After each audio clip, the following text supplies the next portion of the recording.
So, this is the story of how I broke my wrist, and then the circus that kind of happened afterwards.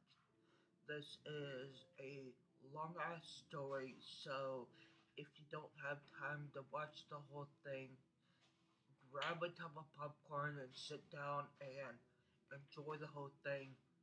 Don't even bother. Okay, so last week my husband Peter was on a work trip to Nebraska. And for those of you that don't know, which is pretty much most of you, I have an issue with the entire state of Nebraska. Don't ask, and I won't try to explain.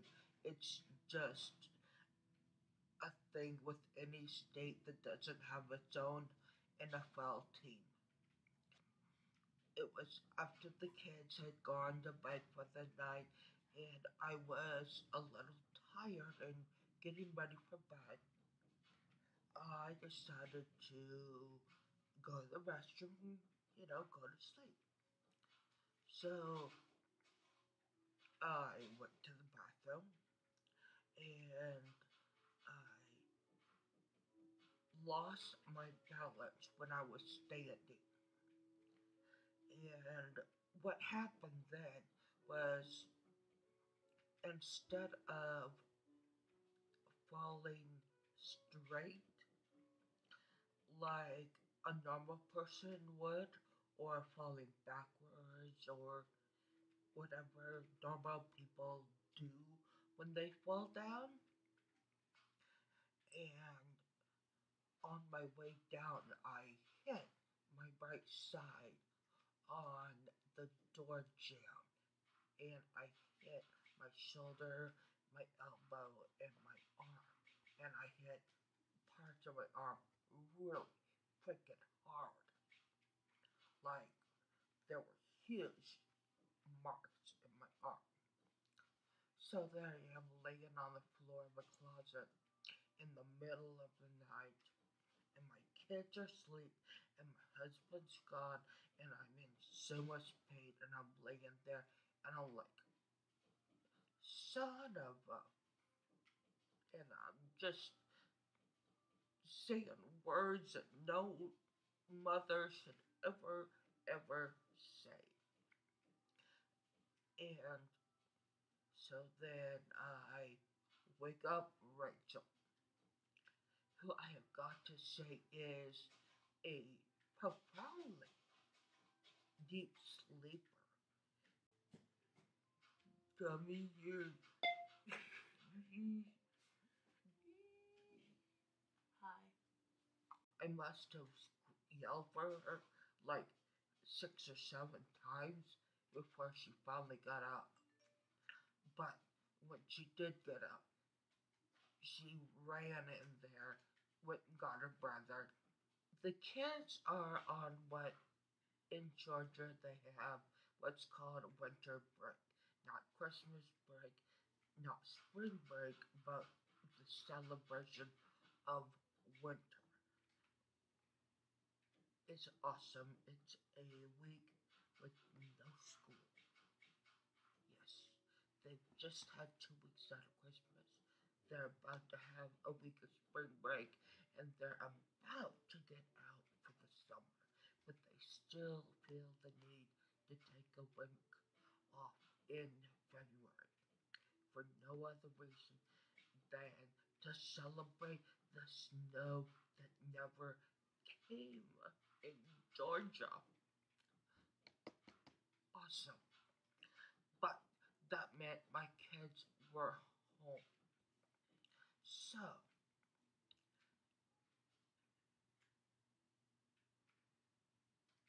I told the kids, Mommy did not feel so hot this morning.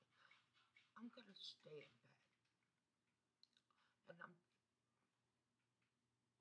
thinking to myself, may need to go to the hospital, but maybe after I take a nap because I still do not feel good. So I decide to self-medicate. I happen to have painkillers left over from an eye surgery I had. And like any good person will tell you, you're supposed to get rid of medications that you're not taking. And I hoard them just in case a situation like this comes up and I need those drugs. So I give myself some pain medication and I go back to sleep. And then my mother-in-law comes over and I explain to her what happened. And she's like, I think maybe you should go to the hospital. We talked a little bit more about it, and I'm like, you may be right. I'm like, but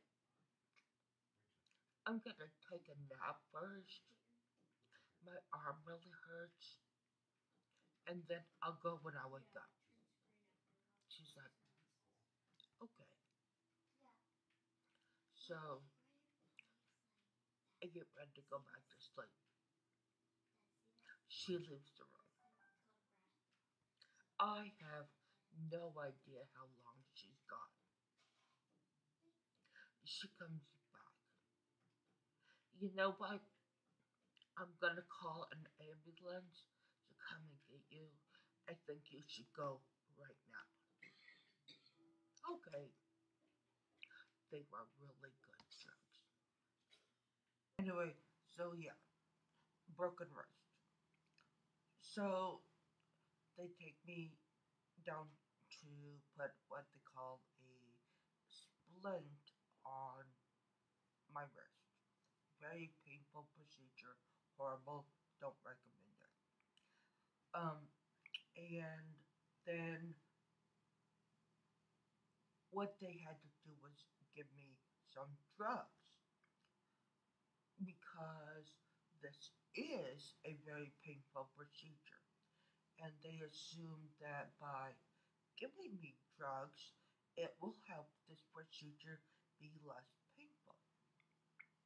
So they pump me full of these drugs and they go about taking my wrist and basically doing one of these numbers with it.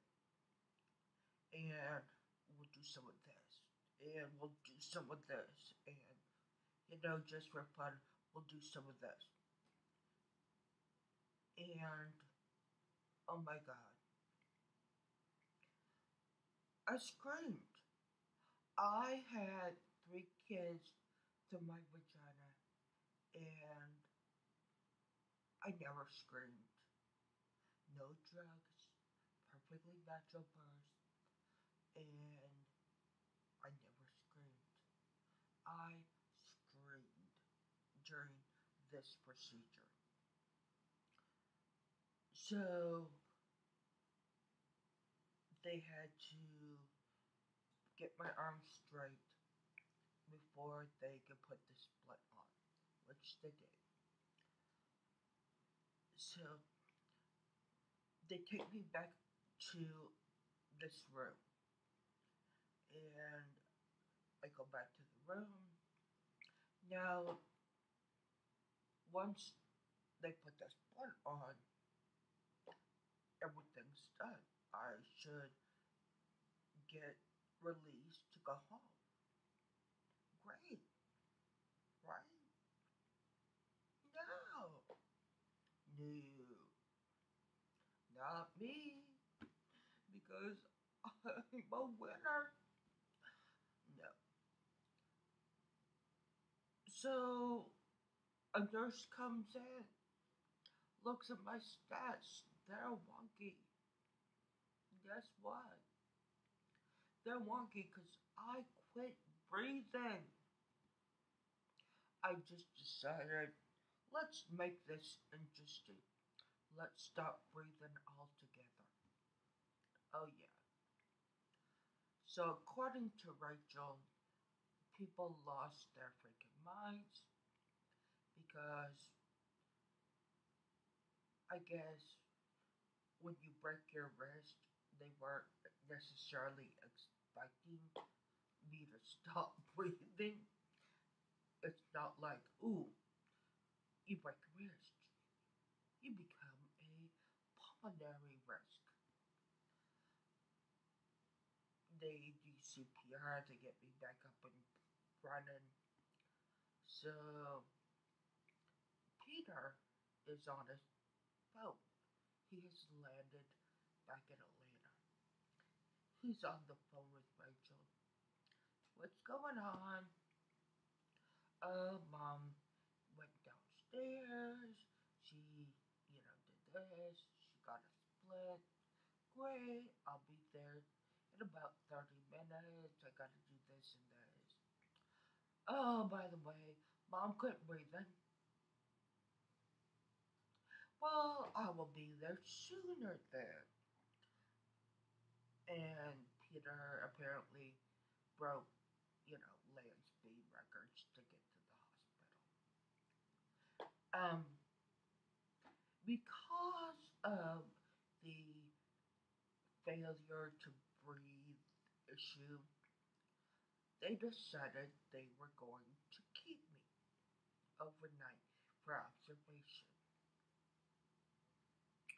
which was great.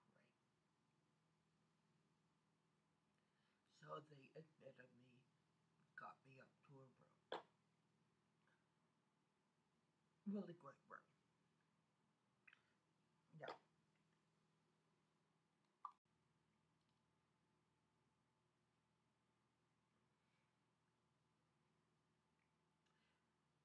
so they're monitoring how much I'm breathing. And they say things like, okay, Miss Mayo, if this stays above 95% for an hour, we'll release you. I'm like, great. So it stays above 95% for 58 minutes. And at 59, it drops to 70. I'm like, okay, Mrs. May, if you stay above 90 for 45 minutes, we'll release you. Okay, I can do that. I did that already. I can do that. So I'm like deep breathing. I'm doing all the stuff I can to try to increase my oxygen intake.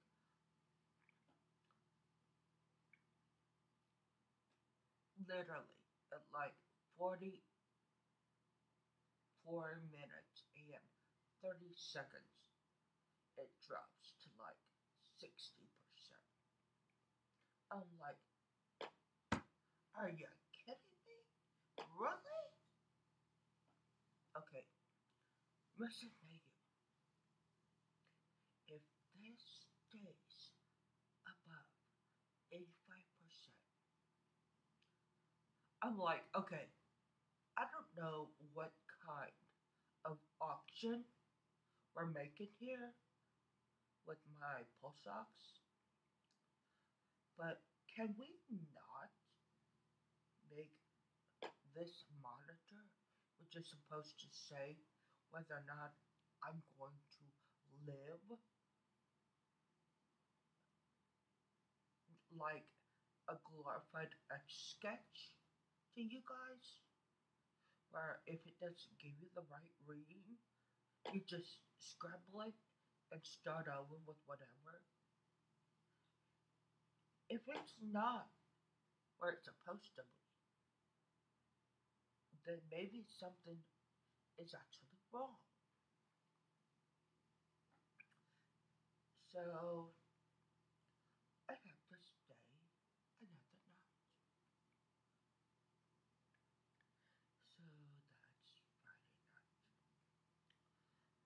Okay, so now I haven't had a shower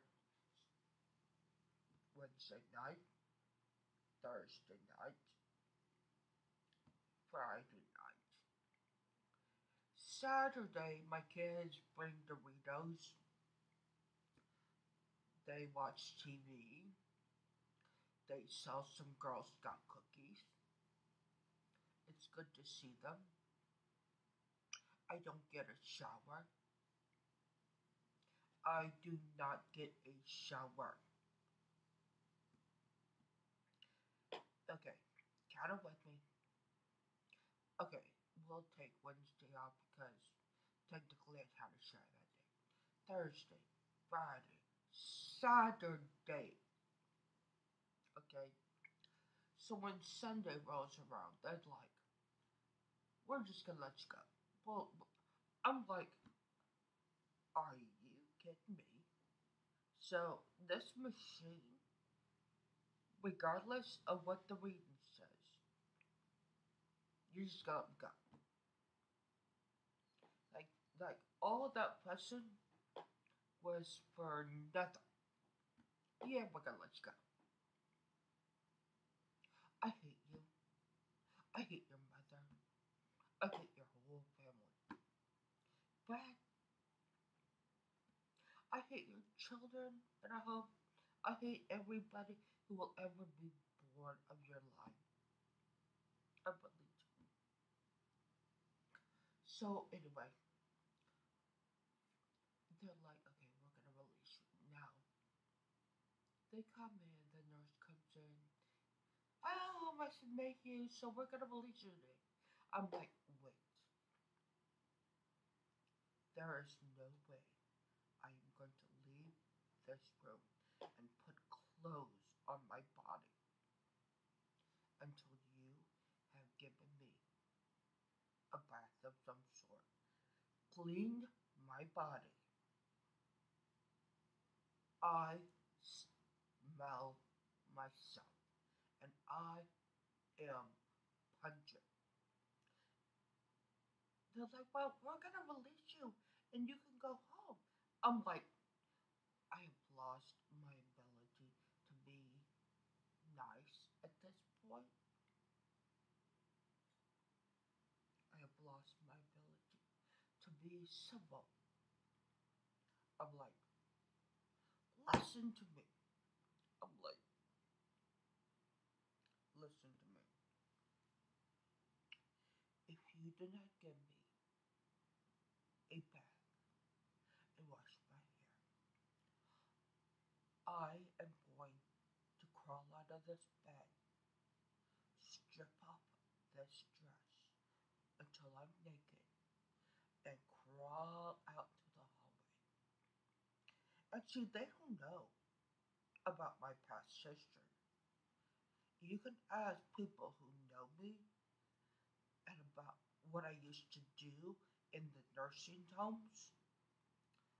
I have experience getting out of hospital beds and stripping off dresses. Oh, yeah, I'm trained to do this. I'm like,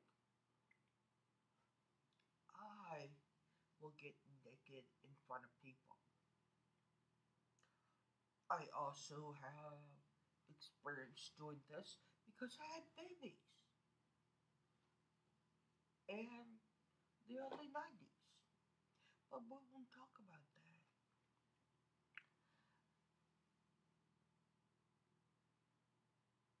So they came in as a baby. I'm really glad about that. And then I probably came home and they showered me. Or I took a shower. But anyway. So the story of the wrist is that I broke my wrist. I stopped breathing. I had to go to the hospital for several days. I didn't kill anybody.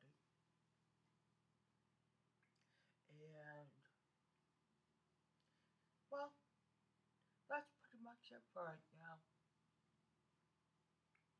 But I'm sure there'll be more vlogs soon because, frankly, I'm just too darn lazy to actually write, and my arm does hurt. So, sad enough, it isn't this arm that I usually type with that hurts, but just because this would hurt so much, I don't want to type too much. I know it's fascinating how my mind works. Anyway, I'll talk to you later.